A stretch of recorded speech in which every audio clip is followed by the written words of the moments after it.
आदरणीय व्यासपीठ आणि इथं उपस्थित असलेले माझे सर्व सहकारी बंधू. गेल्या 5 दिवसापासून आपण एसएसआरचं ट्रेनिंग करत आहोत. साहेबांनी बरेच ट्रेनिंग केले, परंतु हे ट्रेनिंग म्हणजे आमच्या आयुष्यातलं पहिलं ट्रेनिंग. नावामध्येच या ट्रेनिंगचं आमचं सार्थक झालं. यशदात खऱ्या आम्ही इथून काहीतरी यश घेऊन जाणार आहे. म्हणजे कोणतीही समस्या आमची शिल्लक राहिली नाही. आमचे जे सर्व आर्टिस्ट होते रिसोर्स पर्सन, मी रिसोर्स पर्सनचा उल्लेख जाणून करून गेला, कारण तर माझ्या नावातही आरती, मी पण आर्टिस्ट आहे, पण मी रिसोर्स पर्सन नाही आहे, म्हणून मी तो त्याचा पूर्ण उल्लेख केला की रिसोर्स पर्सन म्हणून.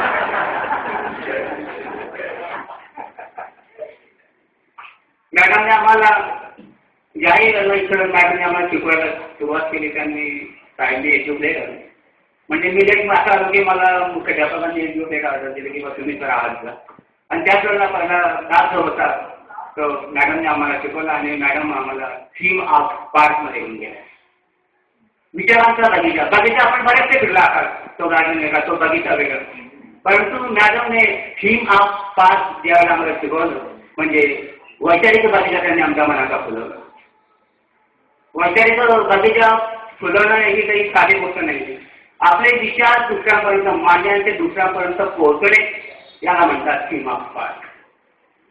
पार्कमध्ये आपले विचार वेगळे असतील, परंतु हे म्हणजे अभ्यासाचे विचार, बौद्धिक विचार.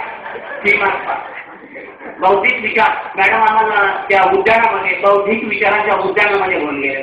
त्या उद्यानामध्ये फुलं होती आणि मॅडमने आम्हाला तो त्या उद्यानामार्फत जो सुवास दिलाय, हा सुवास आम्ही असाच आमच्या लहान मुलांच्या याच्यावरती सगळ्यावर मी तुम्हाला आमच्या सर्वांच्या वतीने ग्वाही देतो की तो फुलांचा सुगंध आम्ही आमच्या मुलांपर्यंत नेऊ.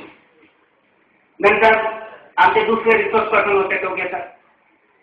टोके सरांच्या बाबतीत जर सांगायचं झालं तर आमचं थोडंसं डिबेटिंग व्हायचं सर, तात्विक वादविवाद व्हायचे. आणि तेव्हा ज्यावेळेला डिबेटिंग होतं, ज्यावेळेला तात्विक बौद्धिक वादविवाद होता, त्या खरा तो विषय समजला. त्यांनी एकदम चांगल्या पद्धतीने म्हणजे काही कोऑपरेशन आणि प्रॅक्टिकल सिंपथी ज्याला म्हणतात, एक सहकार्याची भावना अभ्यास ठेवून खेळीमेळीच्या वातावरणात कोणतीही टोकाची भूमिका न स्वीकारता टोके सरांनी आम्हाला चांगल्या प्रकारे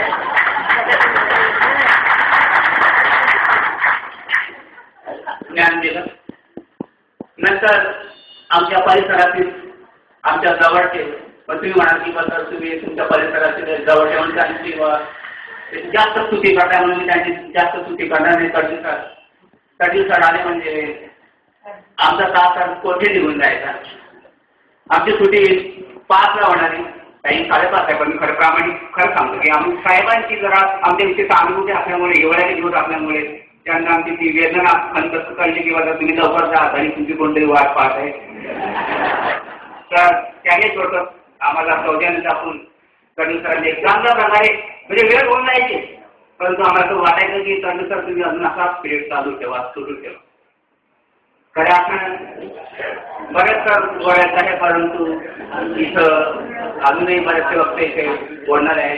त्या कॉलीवर काही कॉपरेशन नाही, प्रॅक्टिकल सिंपथी, आणि त्यांनी सांगितलं की बा सर्व काही शक्य आहे, अशक्य गोष्ट जगात नाही. यांचा आमचा विषय झाला की बा शक्य म्हणून काय असं तर everything is possible, nothing is impossible, try to your develop this, you develop. Thank you.